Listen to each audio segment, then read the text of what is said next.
I've seen this movie before. Not this movie. You said we were gonna finish this. Go finish it, Sydney. Scream. Scream, or the fifth entry into the Scream franchise that doesn't have a number 5 in the title, came out in the year 2022. This film would be directed by both Matt Olpin and Tyler Gillette, and the main reason for dropping that number 5 from the title, well, there were two reasons. One of them was financially. They didn't want younger audiences to think that you needed to see the first 4 films in order to understand or enjoy the fifth movie, and then maybe younger audiences wouldn't show up to the box office, so they dropped the number 5 for financial reasons. But the other main reason for dropping that number 5 is that this film would act as a bit of a legacy sequel. The Scream franchise has always acted as a meta-commentary on the current horror genre, and so while horror had started to evolve leading up to 2022, one of the things that had changed drastically is that horror franchises would come back with a legacy character or two and just title their movie the same title as the original. So this film right off the bat was keeping up with the tradition of that meta-commentary while also letting you know that this film would be a bit of a legacy sequel. There would be characters from the past that would return, but this movie would focus on a new group of characters going through their own events in the Scream franchise. So let's do the review for Scream 5. Here we go. That is one big pile of shit. No, I shot him. Bullets in the fall killed him. So Scream 5 would be a requel film, and that is a reboot to the franchise while also being a sequel to the franchise, something that would use legacy characters, but it would give us a brand new cast of characters to follow around through this film. Something that Scream 4 toyed with, but they never fully committed to. That film was still heavily a Neve Campbell, Sidney Prescott movie, whereas this movie uses legacy characters, but it doesn't put them in the forefront of the situation or the storyline. It mostly keeps them in the background and saves them for the third act. No, this movie would be based around a brand new cast of characters that you, the viewer, could now assume you were going to follow for several films. And the movie opens up with one of those new characters named Tara Carpenter, and she's played by Jenna Ortega. And Tara is home alone one night texting with her friend Amber when the home phone rings. She answers the home phone, and it's everybody's favorite Ghostface Killer. And the Ghostface Killer starts off normal enough, just like the Ghostface Killer did in the original Scream film, talking to her about her family, and then finding a way to make that conversation go towards movies, and then from movies to horror movies, and then asking, what's your favorite scary movie? And we're going to get to my positives in a little bit, but I do want to point out that in that moment, just the way that Ghostface is so excited to ask her, what's your favorite scary movie? Maybe it's because I've been watching these movies in a row back to back, but you can really feel the excitement in that Ghostface Killer's voice when he goes from taking this accidental call all the way to what's your favorite scary movie, just like the original Ghostface did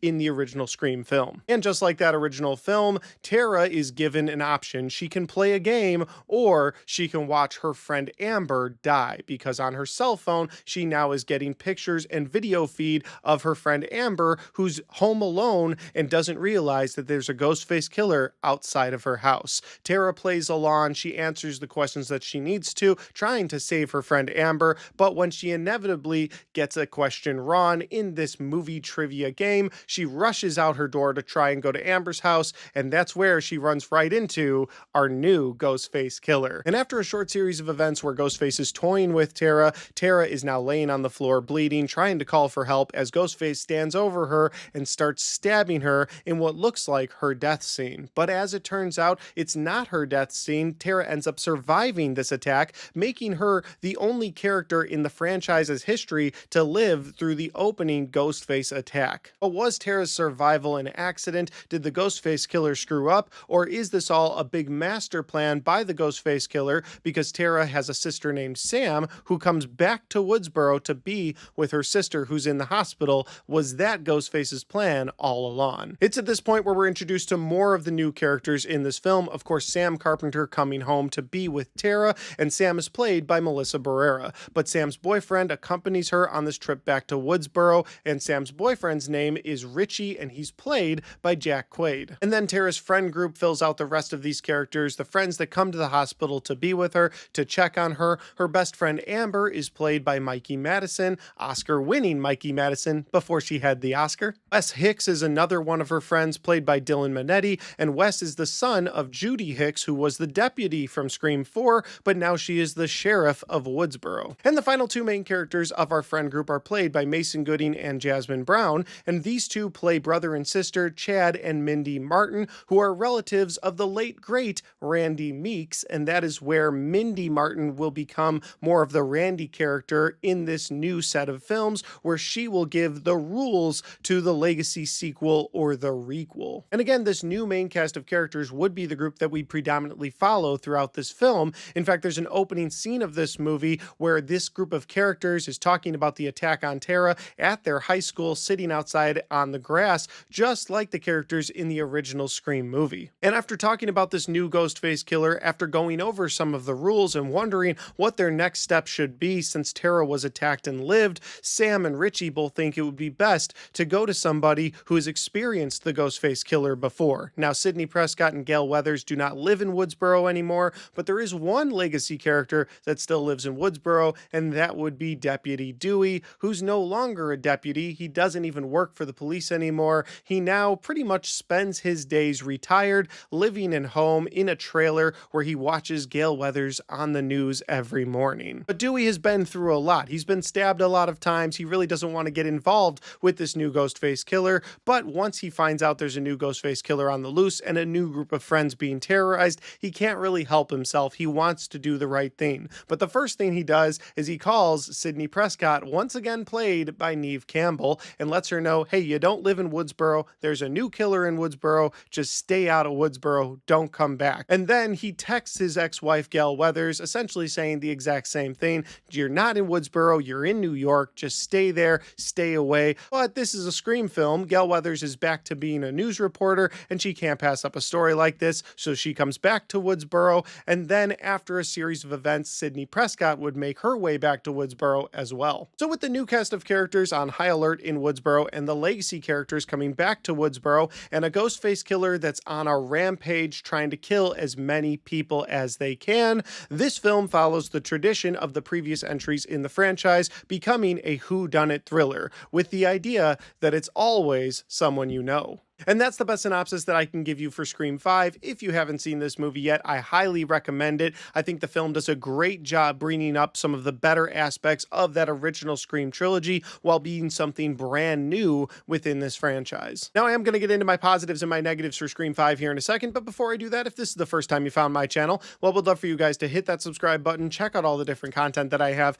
Whether you like movie reviews, Blu-ray talk, or even ranked list videos, I've got a little bit of everything on my channel, and I'd love for you guys to check it out. All right, let's get into my positives and my negatives for Scream 5. I'll be right back.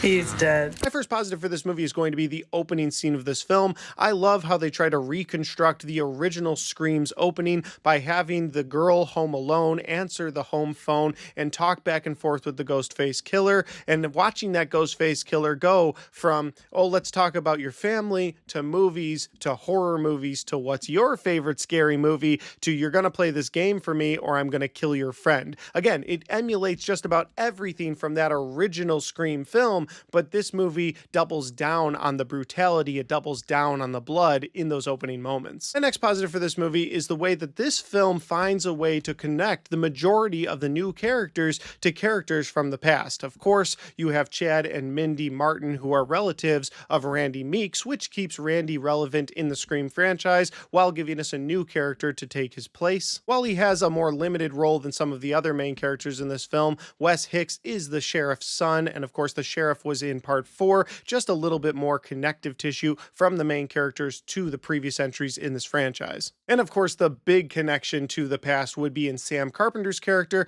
This might be considered a bit of a spoiler, so you've been warned, but Sam Carpenter's character in this film is the daughter of Billy Loomis. How is that possible since Billy's been dead for so many years? Well, it's explained away that while Billy was in high school dating Sydney, he was also sleeping around with other people at school. Listen, the guy was a mass murderer. It's not too much to think that he was also a cheater, but Billy also slept with another girl at school, and that girl gave birth. And while the mother of Sam Carpenter tried to keep that separate and tried to keep that hidden, it did eventually come out. And so Sam now knows that she's related to Billy Loomis, that Billy Loomis, the serial killer, is her father. But this movie does take it a step further in that Billy Loomis actually appears in this movie, played once again by Skeet Ulrich, in mirrors or places where Sam is looking. He is able to appear to her and talk to her. Now, is it all in Sam's head? That's never really specifically told to us. It might be in her head. Maybe she's a little messed up in the head because she's Billy Loomis's daughter, or maybe there's a little supernatural element to this film, much like in Scream 3, where Sydney was seeing her mother, where there was a tiny supernatural element. Well, now there's a tiny supernatural element, a connection between Sam Carpenter and her father, Billy Loomis. And I think the thing that I like about this the most, the reason that it's on my positives list, is that you have this new cast of characters, but they have this connective tissue to the past. It's not necessary for you to go back and watch those original films, but if you are a fan of the original 4 films, well, those characters will mean so much more to you because they're connected to characters from the past. My next positive for this film is the writing. This film would be written by James Vanderbilt and Guy Busick. I think they did a great job writing for the characters in this movie. I do have a few issues with some plot elements of this film. We'll get into that in my negatives. But as far as the characters in this movie, I think they write them very well. I think Ghostface is written very well. The different conversations that Ghostface has with different people, I was always invested with what Ghostface had to say. I thought the killer motivations were written really well in this movie as well. And we'll get into more of that in more of my positives. But I just wanted to point out that I think the writers in this movie did a great job writing this new cast of characters and writing for some of the legacy characters. I also love the fact that these directors brought back the song Red Right Hand for Scream 5. Of course, that was one of my negatives for Scream 4. Red Right Hand had always been in the previous installments of the franchise, but for whatever reason, Wes Craven left it out of Scream 4, but they brought it back for Scream 5. And not only do I love that they brought it back, it's in one of my favorite scenes of the movie because I get to talk about one of my favorite actors working today, and that would be Kyle Gallner. If Kyle Gallner is in a horror movie, I need to watch it because it's going to be great. Kyle Gallner is such a great actor, and I think he blends so well with the horror genre. Now, he has a very small role in Scream 5, and his character, not one of my favorites in the franchise, just to be clear. He plays this scumbag character named Vince, but one night as he's getting kicked out of a bar for fighting with some of our main characters in this movie, he's walking to his car. When his car turns on, the song Red Right Hand starts to play, and he's blinded by the brights from his car. By the time he gets over there to see who's messing with his car, well, the car is empty, and Ghostface is directly behind him, stabs him in the neck, and then Red Right Hand continues to play. It's a really well-placed moment for the Red Right Hand song, and again, I just love Kyle Gallner in horror movies, so I had to put that in my positives. My next positive of this movie is the excellent pace that this film moves at. The film moves at a frantic pace, but it never leaves you behind when it comes to the story. There's a great balance between building these new characters, telling you this new story, and these excellent Ghostface moments that keeps you constantly locked into the story while also quickly moving you along. And I really appreciate that because sometimes when you're introducing this many new characters or you've got this brand new plot that's very different from those original movies, well, it could have really slowed down. It could have taken its time almost too much where you were like, all right, when are we going to get to this next Ghostface kill? Or when are we going to get to the next killer reveal? But this movie ends up doing a great job in keeping you engaged throughout the entire film, and that fast pace of this film is 100% why it's able to do that. My next positive is something I touched on a little bit earlier when I talked about the writing, but Dewey and Gale have the absolute best interaction throughout this film, and I think their characters are written the absolute best than they ever have been in the whole franchise. Now I'll explain what I'm saying. Dewey's character has been used as more of the comedic relief in the past. He is not used that way in this film. When you're introduced to him in this film, you can see a broken man, a man that misses his wife. He misses Gale Weathers, and David Arquette does such a great job portraying that. In the morning he wakes up, the first thing he does is he watches Gale Weathers on the New York York news. You find out that Gale and Dewey moved to New York together because Gale had an opportunity to become a news reporter again, to become a news anchor, and so she was going to move out there. He moved out with her, but he just couldn't hack it in New York City, so he ended up leaving her in the middle of the night, getting divorced from her, moving back to Woodsboro, and they have this tragic love story. And it's a love story that I've never really bought into until this movie. And I think that's a mixture of not making his character comedic relief and also treating his character with the respect and the relationship with Gale Weathers with the respect that those characters deserved. And I also think Gale Weathers is toned down quite a bit in this movie. She comes back to Woodsboro because once again, she's looking for a story. She's also looking to try and find who this new Ghostface killer is because she's worried about the people of Woodsboro and she's worried about Dewey. And again, I believe her motivation in this film. In the past, her motivations haven't always been the thing that excites me about a Scream film, but her coming back to Woodsboro really makes sense in this film, and that goes back to my positive about the writing, but the way that Dewey and Gale's relationship is portrayed in this film is my favorite in the whole franchise. And I think the thing that plays into me really enjoying their relationship so much in this movie is that there are some heavy stakes involved with Dewey and Gale in this film, because again, spoilers here, you know what, last time I'm going to say it, there's going to be spoilers from here on out, but at this point in the movie, Dewey gets killed by the Ghostface killer. He has one scene to reconnect with Gale face to face. They have a great scene together. You believe in their relationship, and then Dewey is absolutely gutted. I mean, Ghostface stabs him in the front of the stomach and then in his back and cuts all the way up. Dewey is dead, ending his time in the Scream franchise, which of course is a big blow to me or any fans of those original 4 Scream films, because Dewey was one of the holy trinity of this franchise. It's Dewey, Gale, and Sidney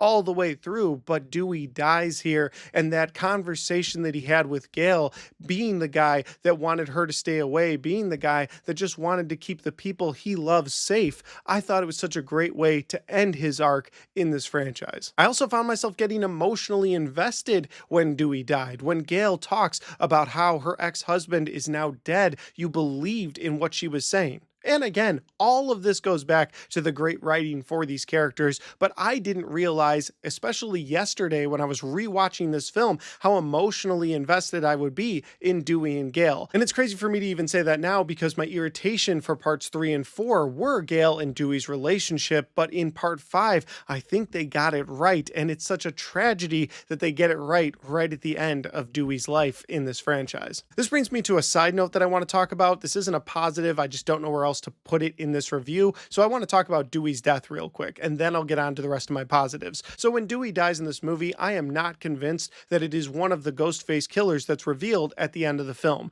and my reason for that is, well, in that moment, one of the Ghostface killers is clearly in another location. Absolutely could not have been that killer, and the other one is about a foot shorter than this Ghostface killer. When this Ghostface killer stands up to kill Dewey, it's got height on Dewey and stabs him all the way up and still has height on Dewey as he's killing him. So there's absolutely no way that it is these Ghostface killers, in my opinion. So who is that? Well, that's where my side note comes in, because I still maintain and believe, until they say differently, that it was Stu Macher that did this killing. Now, I know one of the killers takes credit for Dewey's death at the end of this film, so it's possible. I suppose it's possible that it's this other killer did this, but I don't buy it personally. I don't believe that it's one of those Ghostfaces that was revealed in this movie. I think it was Stu Macher, and I'm hoping that's something that they tell us in Scream 7. We'll see. That brings me back to my positives, and my next positive for this movie is going to be the Ghostface killer and the brutal deaths in this film. Now, I've already talked about how I love the way the Ghostface killer talks in this movie to people on the phone. I think he's written really well, but I love the brutality. I love how Ghostface can literally be anywhere. One moment in this movie where Sam Carpenter's on the phone with the Ghostface killer, she's like, "Come get me," and he's like, "With pleasure," and he's right behind her. He's like in the hospital directly behind her. It's a great moment in this little cafe cafeteria, and I love the way that this Ghostface killer is so brutal throughout the film. But it's not just that moment with Sam, it's also other brutal moments throughout this film, whether it's the opening with Jenna Ortega's character, or it's the sheriff and her son at one point, or Dewey at another point, or even the end where you're at this big party and the Ghostface killer is just going through people. I love the brutality of this Ghostface killer. And that leads directly into my final positive of this movie, and that is the Ghostface twist reveal. Now, one of the reveals isn't as great. I think the boyfriend angle with Jack Quaid's character of Richie being one of the Ghostface killer, it's fine. It's also going back to Scream 1, showing that once again, it's the boyfriend, but the one that I love is the character of Amber, because that one really did catch me off guard in the theater, and again when I watched it yesterday. You've got this whole cast of characters accusing each other of being Ghostface, one girl in particular screaming she's not the Ghostface killer, only for Amber to go, I know, pull up a gun, shoot her in the head in front of everyone, and then it's revealed that Amber, played by Mikey Madison, is the other Ghostface killer, and wow, that one caught me by surprise, and I love her for the rest of that film. Like throughout the movie, she's kind of comedic relief, she's this friend that really doesn't have time for anybody, but it's a character that you like, and then you get to the last act of this movie where it's revealed that she's a Ghostface killer, and she's absolutely insane. I would put her on the same level of insanity as somebody like Stu Macher, and it kind of makes sense because she's living in Stu Macher's old house. Now, as far as I can tell, she's not related to Stu in any way, she's just living in his house, but she's overly obsessed with Stu, and you can see that through how insane she is in the last act of this film. That'll do it for my positives. Now we have to move over to my negatives, and my first negative for this movie is the cloning phone angle of this film, where Amber's phone has apparently been cloned in this movie to take the heat off of Amber. Of course, later she shows up as the Ghostface killer, so it makes a little more sense. It was actually just Amber sending those messages, or Amber messing with her victims. But I don't like that they call it cloning phones, because in 2022, do people even talk like that? Is cloning phones still a thing? I don't think so, but they were trying to relate it to that original Scream film where Billy Loomis's phone was apparently cloned, and so that's why it looked like Billy was calling Sydney, but really it wasn't Billy, it was somebody that was cloning his phone, but oh really it was Billy, because this is actually the killer. And so they do that exact same thing in this movie, but calling it cloning phones always bothers me. I don't know why. And that brings me to my other negative for this movie, and that is that the plot is a bit predictable. Earlier I said the writing of the characters in this movie was really well done, but when it came to the plot, that would be in my negatives, and that's where I am now. The plot of this movie is not bad, but it is very predictable. This is the only time around where I feel like you can pick out the Ghostface killers on your first time viewing this movie. And there's a couple of reasons you could pick up on that. First off, this movie is really trying to redo events from that original first film, so it just kind of makes sense that the boyfriend is one of the killers. And the other main reason is that both Richie and Amber are the only two of the new main characters that have no connection to characters of the past. Other than the fact that Amber is living in Stu's old house, neither one of them is a relative of somebody from the past, whereas the rest of the main characters all have connections to characters from previous entries in this franchise. So it's like they're the two that stick out, and if you know that this movie is trying to start a new franchise of Scream films where you're going to continue on with characters, while you're watching this movie the first time, you can be like, well, it's probably the boyfriend, and it's probably the only other person that's not related to somebody. But even with those negatives, overall, I still really love this entry into the franchise. I feel like it breathes new life into the franchise. It gives us some new characters to latch onto while still being respectful to previous legacy characters in the franchise. It's got a great Ghostface, and while the plot of the Ghostface reveal is a bit predictable, I still think it's well executed in that third act. But as always, guys, those are just my opinions because that's my review for Scream 5. Have you guys had a chance to see this film yet? If you have, let me know in the comment section down below. Let me know where we agree or disagree, what your thoughts and opinions are on this movie as well. And finally, guys, don't forget to hit that like button because it helps the video, it helps the channel, and it helps me right here. Thanks for watching, and I'll see you next time.